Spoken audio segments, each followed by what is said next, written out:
Tardes, licenciada. Somos el grupo número 4 y estamos conformados por Eva Ayala, Joana Arriaga, Mary Carrera, Araceli Flores, Liliana García, Nancy Jiménez, Shirley Luna, Esther Maza, Génesis Marín y Mayra Jiménez. Nuestro tema es internalista y externalista. Introducción. Convencionalmente se ha pensado la exclusión epistemológica, internalismo y externalismo, en los términos de exclusión entre lo interno y lo externo, donde lo interno consta de todos los estados mentales del sujeto conocente y lo externo del mundo físico, al igual que las verdades del argumentado de la exclusión, internalismo y externalismo.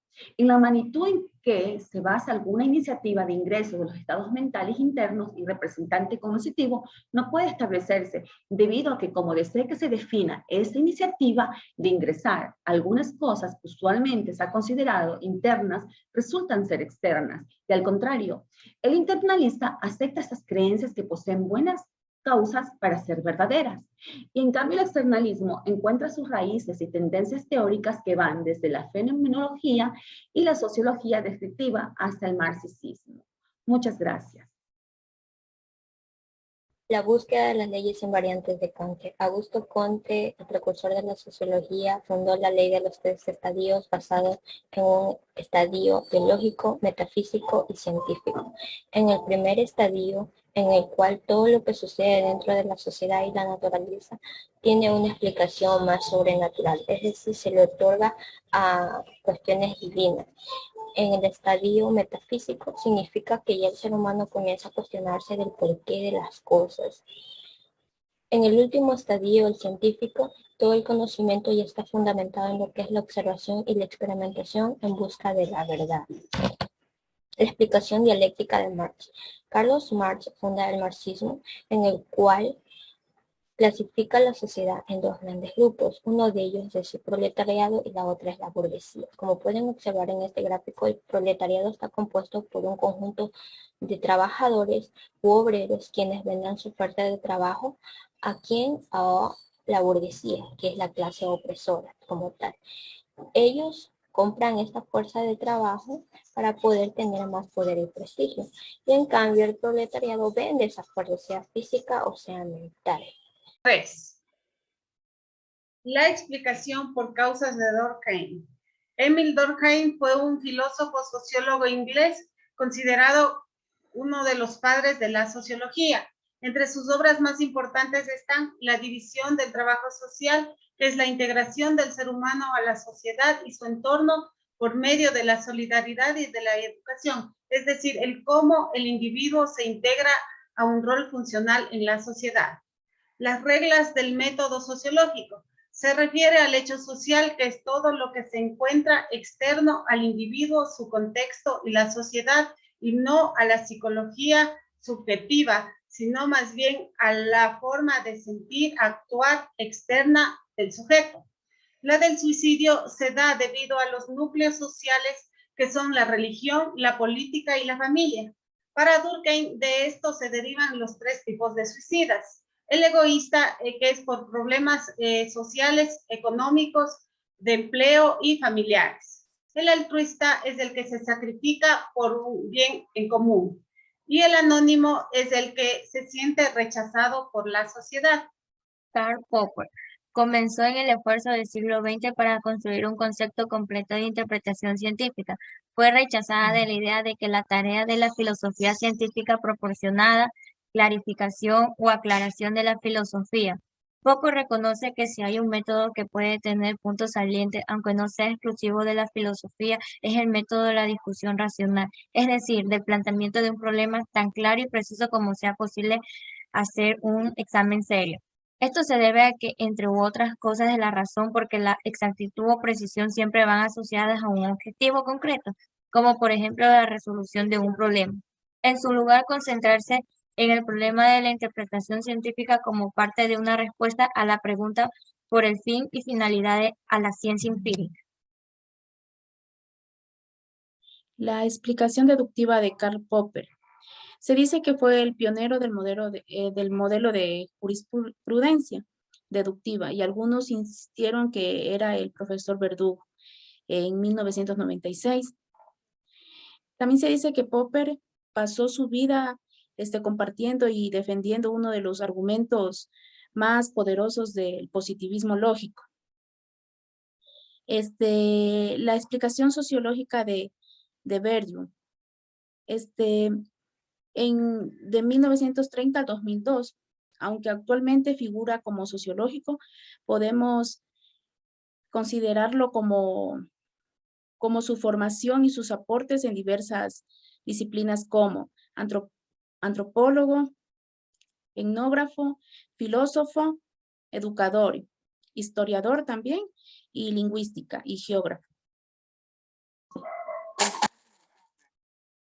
Comprensión e interpretación entre la ciencia de la naturaleza y la ciencia social, también conocida como la ciencia del espíritu. Se lleva a cabo cuando Wilhelm Dilthey se convirtió en uno de los primeros opositores de la propuesta de construir las ciencias sociales como ciencia explicativa o ciencias estructurales. Para Dilthey, su objetivo era el estudio de las ciencias naturales, ya que podía observar y medir su método experimental y le permitía determinar leyes universales. Y decía que la ciencia del espíritu son opuestos, criterio que tal manera que fue de ahí donde realizó su obra llamada La Introducción de la Ciencia del Espíritu. Decía también que los valores culturales hacen la diferencia en los hechos de la realidad, lugar que le da valor al sentido. Los tipos ideales de Max Weber, sociólogo, economista, jurista e historiador. Sus trabajos más importantes se relacionan con la sociología de la religión, del gobierno y de la economía. Sus estudios e intereses siempre estaban enfocados en las ciencias sociales. Su análisis se basa en dos corrientes de tipo ideal. El primero corresponde a los llamados tipos ideales individuales, cuya función es buscar el conocimiento y la comprensión de fenómenos individuales. Esta concepción está vinculada a una primera etapa dependiente básicamente de la historia. La segunda opción corresponde a los tipos ideales generales, disciplina en la que Weber se centró. Según Weber, no se debe sacar conclusiones a partir de ideas generales, sino a través de eventos particulares.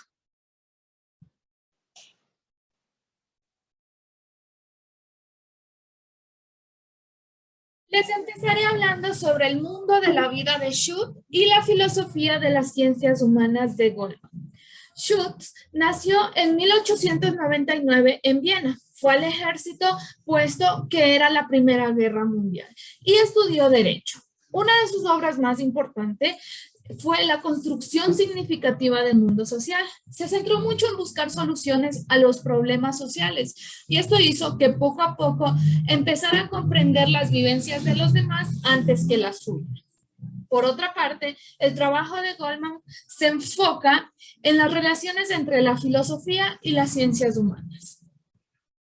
Ahora, el lenguaje de la acción de Winch. Para Winch, el significado de las palabras no era empírico, se obtenía a partir de las reglas de comunicación y estas se constituyen de manera social a base de las normativas de la conducta de los seres humanos. Gracias.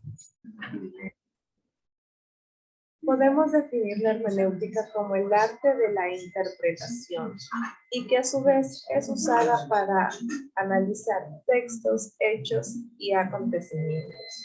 A diferencia de la doble hermenéutica, que la definimos como la interacción que hay entre una persona y la sociedad, es decir, por los que están viviendo la experiencia.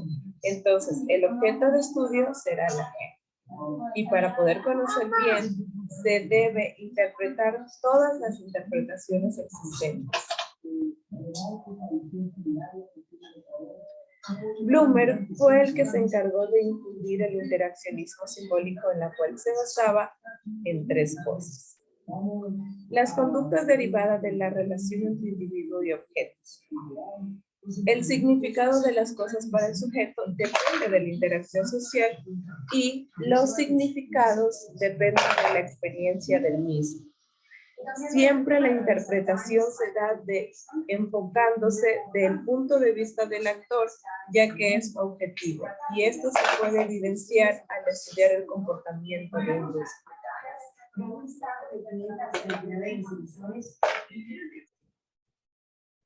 Conclusiones.